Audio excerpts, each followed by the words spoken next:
They used to laugh every time I opened my mouth. "Say that again," they'd snicker, mimicking my accent in the school hallway, in the break room, even at meetings. I learned to keep my head down, to swallow my words, to pretend their jokes didn't sting. But every insult was a seed, every humiliation, a lesson. I worked twice as hard, stayed twice as late, and built something they never saw coming. Now, years later, I sit at the head of the table, my name on the door, my accent unchanged. And today, the same faces that once mocked me are lined up outside my office, resumes in hand, desperate for a chance. Funny how the world turns, isn't it? I still remember my first day at that school. The teacher called my name. Mispronounced it, of course. I corrected her, quietly. A boy in the back snickered. "What kind of name is that?" The class laughed. I felt my cheeks burn, but I forced a smile. At lunch, I sat alone. A group of girls walked by, whispering just loud enough for me to hear. "Did you hear her talk? She sounds so weird." Another girl giggled. "Maybe she's pretending. Nobody really talks like that." I wanted to disappear. But when I called my mother that night, she said, "Beta, your voice is your strength. Never hide it." I tried to believe her. But every day, the jokes got sharper. In high school, it was worse. "Hey, say 3 again." I'd grit my teeth. "3." They'd burst out laughing, mimicking me. "Tree! Tree!" I'd pretend to laugh along, but inside I was shrinking. Even teachers weren't much better. One day I answered a question in class. The teacher smiled. "That's correct, but maybe next time, try to say it a little clearer for everyone." The class snickered. I wanted to run. At home, I practiced in front of the mirror. The 3, the thank you. But my accent never left me. It clung to every word, every syllable. When I got my first job, I thought things would change. But the office was just a grown-up version of school. In meetings, my ideas were ignored. If I spoke up, someone would interrupt. "Sorry, can you repeat that?"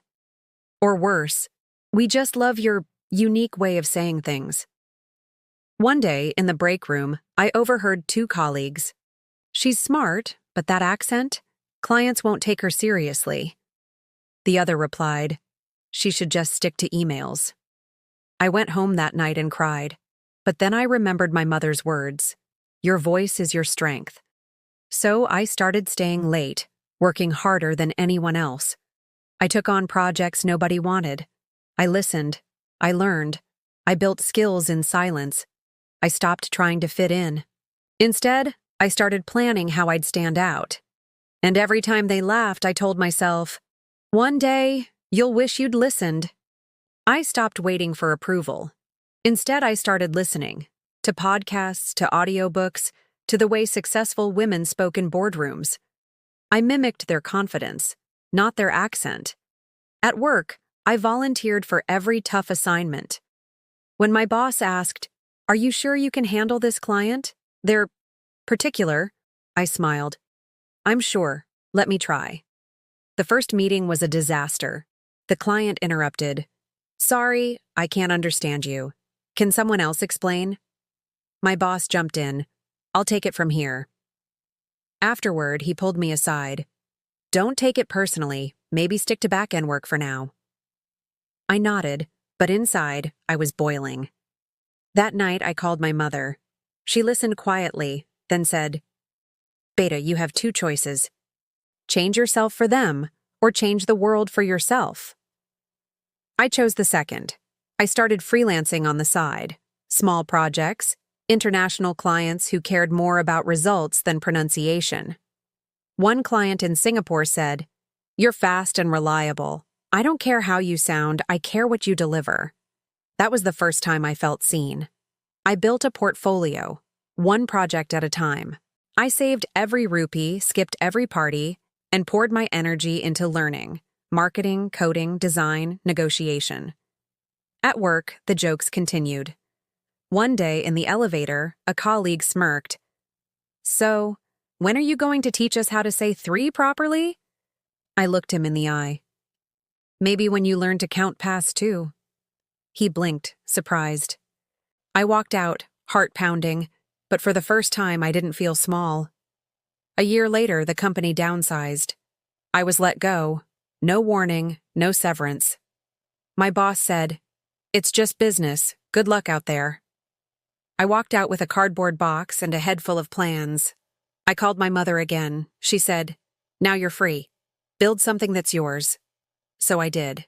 I registered my own company. Small at first, just me and a laptop.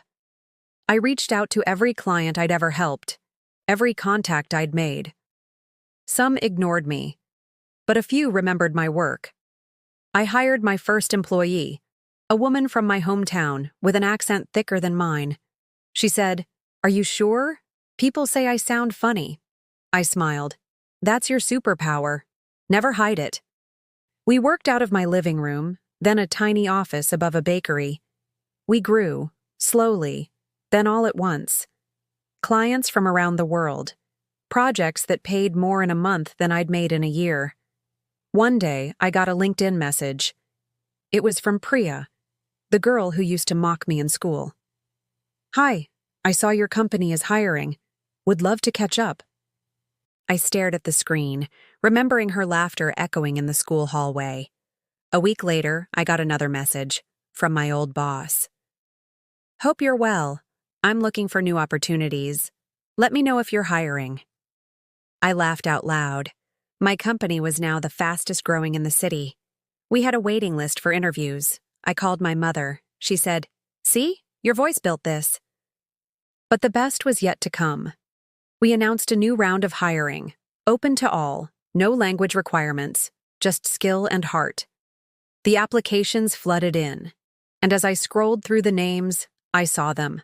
Every single person who had ever mocked me, doubted me, or told me to stay quiet. Now, they were the ones waiting for my approval, and I was finally ready to speak. Interview day arrived. Our office buzzed with nervous energy. Candidates in crisp suits, clutching resumes, eyes darting to the company logo on the wall. I walked into the conference room, head held high, my accent as strong as ever. The first candidate was Priya. She stood when I entered, her smile a little too wide. "Wow, you look amazing. I can't believe how far you've come." I nodded. "Thank you, Priya. Please, have a seat." She fidgeted with her folder. "I've always admired your work ethic. I mean, you were always so determined." I smiled. "Is that what you remember? Because I remember you and your friends laughing every time I spoke." Her face flushed. "Oh, that was just school stuff. We were kids." I leaned forward, my voice calm. "Words matter, Priya. They shape people. They shaped me." She looked down, silent. Next was my old boss. He walked in, trying to look confident, but I saw the uncertainty in his eyes. "Thank you for seeing me," he said. "I've heard great things about your company." I nodded. "You once told me clients wouldn't take me seriously because of my accent. Do you still believe that?" He hesitated. "I was wrong. I see that now." I let the silence stretch. He shifted in his seat. I glanced at his resume. "Why do you want to work here?" He swallowed. "I need a fresh start. I want to be part of something meaningful." I studied him for a moment, then said, "We value respect here. We value voices that are different. If you can't support that, you won't last a day." He nodded, humbled. The interviews continued, one familiar face after another. Each one forced to look me in the eye, to remember the words they once used as weapons. After the last interview, I stood at the window, watching the city lights flicker. My team gathered around me, waiting for my decision. I took a deep breath, my heart steady. "Hire the ones who are ready to learn," I said. "But make sure they know, here we don't mock accents. We celebrate them." My voice echoed in the room, strong and clear. For the first time, I felt truly heard. And as I looked at the stack of resumes, I realized the power was never in how I spoke. It was in what I chose to say. The days after the interviews felt surreal. My team sent out offers, and I watched as the people who once made me feel small now waited anxiously for my approval. Some accepted their offers with gratitude, eager to prove they'd changed. Others declined, pride still too thick to swallow. But I didn't care about their pride anymore. I cared about the culture I was building, one where no one would ever feel the way I once did. A week later, Priya started her first day. She walked into my office, nervous, clutching a notebook. "Thank you for giving me a chance," she said quietly. I looked up from my laptop. "Everyone deserves a chance to grow, Priya. But here, we don't just work. We listen. We respect. We lift each other up." She nodded, her eyes shining with something like regret. Later that afternoon, my old boss stopped by. He stood in the doorway, awkward, hands in his pockets. "I wanted to apologize," he said. "For everything. I was wrong about you, about all of it." I studied him for a moment, then nodded. "Thank you. But you don't owe me an apology. You owe it to yourself to do better this time." He smiled, relief flooding his face. As the weeks passed, I watched my company grow, not just in numbers, but in spirit.